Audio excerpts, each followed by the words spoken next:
हाँ चलिए देखिए तो R1 व R2 त्रिज्याओं के दो चालक गोलों के पृष्ठों पर आवेशों के पृष्ठ घनत्व क्या है, बराबर है। पृष्ठ आवेश घनत्व बराबर, तो उसके लिए क्या होगा, पृष्ठों पर वैद्युत क्षेत्र की तीव्रता का अनुपात क्या करना है, आपको ज्ञात करना है। चलिए पहले कैसे निकालेंगे, कितने चालक गोले हैं बाबू, दो गोले हैं। पहले गोले की त्रिज्या R1 है, दूसरे गोले की त्रिज्या R2।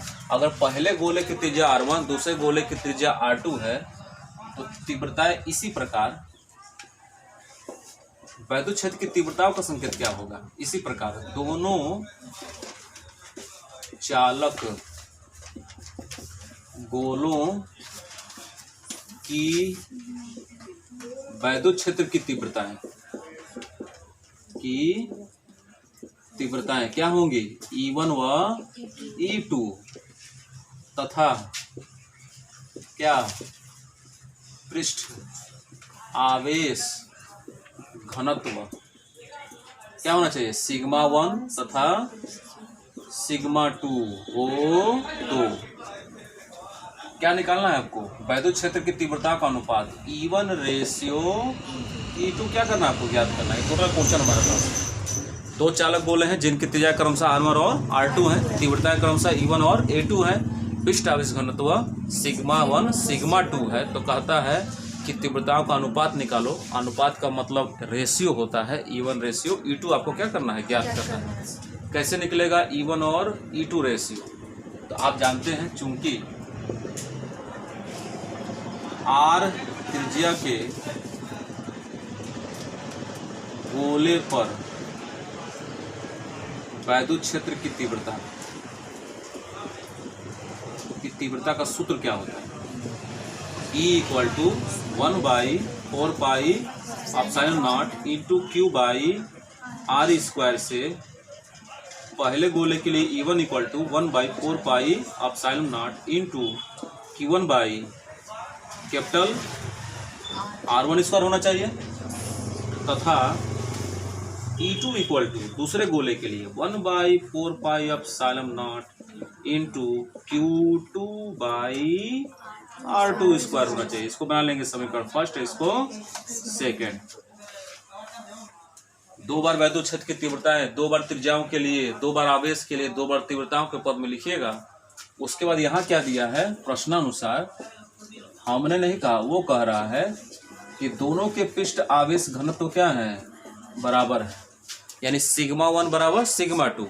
और सिग्मा का सूत्र पढ़ाया गया है कि सिग्मा = Q बाई A से सिग्मा 1 का सूत्र क्या होगा, Q1 बाई A1, और सिग्मा 2 का वैल्यू Q2 बाई A2 होना चाहिए। अब थोड़ा भी काम करेंगे, Q1 बटा A1 का वैल्यू क्या लिख सकते हैं, गोल है, गोलाकार आकृति के पृष्ठ क्षेत्रफल का सूत्र क्या होता है, 4πr²। तो उसकी त्रिज्या है R1, तो सूत्र क्या होगा, 4πr1²। और इसके लिए क्या होगा, Q2/4πr2²। अगर उसने बोला है कि पृष्ठ आवेश घनत्व बराबर है, तो सिग्मा का जो मेन सूत्र होता है, अगर यह होता है तो 1 के लिए 1 का प्रयोग करेंगे, 2 के लिए 2 का प्रयोग करेंगे। लेकिन क्षेत्रफल का मान हम नहीं जानते हैं फिलहाल इस सवाल में, लेकिन क्षेत्रफल का मान हम पहले से मेंसुरेशन में पढ़ते आ रहे हैं क्षेत्रमिति में, कि गोले के पृष्ठ क्षेत्रफल का सूत्र 4πr² होता है। वहाँ स्मॉल r था, यहाँ कैपिटल R है, चूंकि त्रिज्या हमने अलग अलग मानी है, सवाल में दिया भी है। इसलिए अगर वक्र पृष्ठ क्षेत्रफल A = गोले के लिए 4πr² होता है, तो उसी R को दो भाग तोड़ देंगे, बार R1 के लिए, बार R2 के लिए। A1 बराबर इतना होगा, A2 बराबर इतना। अब यह मान हमारे पास है, अगर ये दोनों मान बराबर है तो यह मान या तो समीकरण 1 में रख दो या तो 2 में। मतलब देखो कहाँ है यह मान, Q2 अगर दूसरा से देखा जाए, पहले से देखते हैं, Q1/4πr1² कहाँ है, Q1/4πr1² है, तो बगल में कौन बचा है, एप्सिलॉन। E1 बराबर मान लो 1 में रखते हैं, तो E1 बराबर कितना होगा, देखो 1/एप्सिलॉन उसी तरह रहेगा, इंटू Q1/4πr1² लिख सकते हैं, सजा को लिख दे रहे हैं, Q1/4πr1² 4 पाई r1 स्क्वायर को सजा के लिख दिया, ठीक है।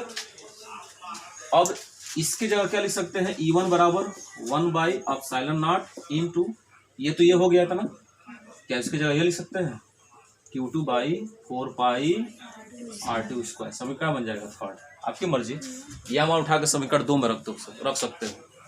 बस अंतर ये होगा कि यदि हम 1 में रखे थे यह मान, इसका मान जब 1 में रखे थे तो सवाल किसके रूप में आया है, R2 के रूप में। अगर 2 में रखोगे तो R1 के पद में आएगा, बराबर आना ही आना है। अब आप क्या करेंगे, चूंकि यह मान 1 में रखे हैं इसलिए अब किसका किसका विभाजन करेंगे, 2 और 3 का। समीकरण 2 तथा 3 का क्या करने पर, भाग करने पर। भाग कैसे करेंगे, LHS का LHS से, RHS का RHS से। चूंकि अब E1 रेशियो E2 कह दिया ना, तो समीकरण 3 का विभाजन 2 में करो।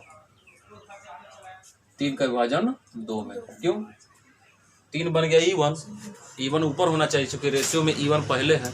3 के विभाजन 2 में करो।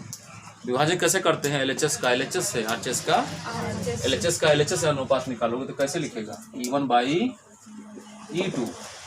RHS का अनुपात RHS से, इसका RHS क्या है 1/ε0 इंटू Q2/4 पाई r2 स्क्वायर बटा, इसका RHS क्या है जी 1/4 पाई ε0 इंटू Q2/4 पाई r2 स्क्वायर।